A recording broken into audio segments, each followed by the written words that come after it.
हेल' लोगोफोर, बे समाव नोंथांमोनजों मोनसे गोनां आयदानि सायाव बाहाय बाथ्रा शेयार खालामनो नागिरदों। दा साफ्रोमबो नुगासिनो दंखायो जानो हागौ दा नैबेखिनि समावहाय ससियेल मिडियानि गेजेरजों माबादि मोनसे दोहौ सोलिगासिनो दं बर'फोरनि गेजेराव। दा बेखौ जोङो नुगासिनो दंखायो जानो हागौ जे सोरबा आर्टिस्ट बा सोरबा बर'नि माबा मोनसे सेलिब्रिटि साननानै लानाय आरो सेलिब्रिटि एसेग्राब नंगौ नङा बेखौ आं मिथिया, नाथाय जोङो सानाबो, नाथाय रायजोफोरा बुङो जिहेतु बेनि थाखायनो दा बे सोरबा सेलिब्रिटि सोरबा माने आर्टिस्ट अदेबानि फ्राय दस्रा साइडनिफ्राय एसेग्राब सेलिब्रिटि नागिरनानै जुदि दङब्लाबो एसेग्राब हाइलाइट जाखाया, आर्टिस्टफोरनिफ्रायल' जाखायो। खालि आर्टिस्टफोरखौल' सेलिब्रिटि बानायखायो, जेखियानो जाया मानो। दा बेबायदि नाम मख'नानै बुंला, नाथाय गोबां सासे सानैल' नङाबो जानो हागौ।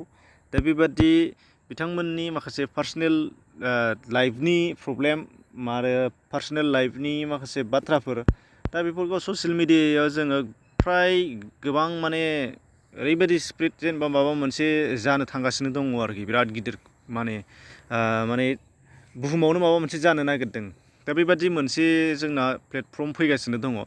बेनि सायाव बे सानफ्रोमबो बे मोनसे बाथ्राखौनो बे नङा बे एरखांलायगासिनो दङ। दा सोरबा सासेया जाय बानायनानै लादों, दा बिथांखौ आङो जेसेबां दायनिगिरि जादों बेखौ आं बुंनो थाङाखै, नाथाय जोंनि गेजेराव बे सावरायलायनायासो स्टप जानांगौ। जास्ट बेखौल' आं खावलायनो नागिरदों। आरो जेबो खालामनो हाखाया, जिहेतु स्टपल' खालामनो थिननाय जादों।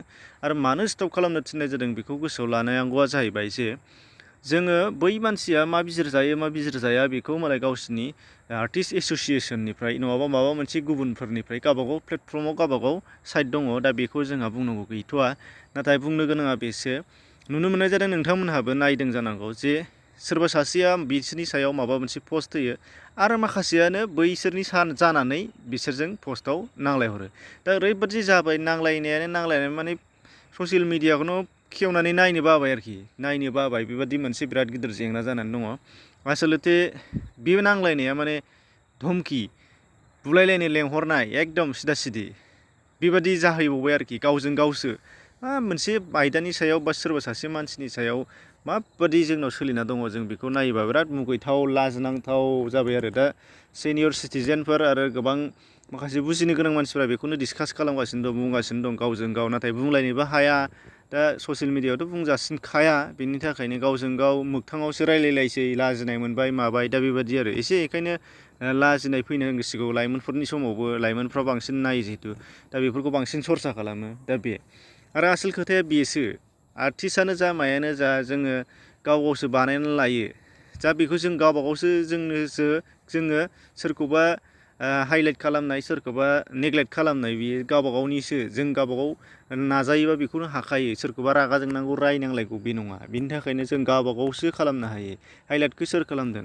सोरबाया टेलेन्टजों जानानै फैनायबा बेखौ जों मानिगोन बा आं मानिगोन स्पेसियेलि। नाथाय टेलेन्टजों फैयालासे सेल्फ पाब्लिसिटि, गावबा गाव हारसिंखौ फोसावनानै लानाय, सेल्फ पाब्लिसिटिनि गेजेरजों पपुलार जाबोनाय आरो सेल्फ प्रडाक्सन, सेल्फ डिस्ट्रिबिउसन, दा बेफोरबादि गावबागाव जाबोनायखौ जों मानिया। बबेबा मोनसे टेलेन्टनि प्लेटफर्मनिफ्राय फैनानै जुदि बिथाङा जुदि फेमास जादोंबा, सोरबाया सासेया जुदि माबा जायोबा बेखौ जों मानिगोन, नाथाय सेल्फ पाब्लिसिटिखौ जों मानिया। दा बेखायनो बेयाव गावबा गावसो, जोङो रेसपेक्ट खालामोबा जोंनो मोनगोन, जोङो रेसपेक्ट खालामाबा हारसिं गोमालांफिनगोन। दा बेबादि जायो, मानो होनबा गोबां फैयो थाङो, नाथाय सोरबा सासेयाल' सानैयाल' हाइलाइट जायो, बेबादि नङा। जों गासैखौबो खालामनो हायो, गासैखौबो फोजोबनो हायो, जोंनि सायावसो। दा बेखायनो बेखौ जोङो स्टप खालामनांसिगौ। रायजो राजा नोंथांमोन, बेखायनो जा हायो नोंथांमोन माबा खालाम। आंनि बुंनाया गाज्रि गोरोन्थि जादों जायाखै आं बेखौ मिथिया, नाथाय आं सान्दों बेखौ डिसकास खालामनाया स्टप जानांगौ। बेखिनि, जास्ट गोजोन्थों।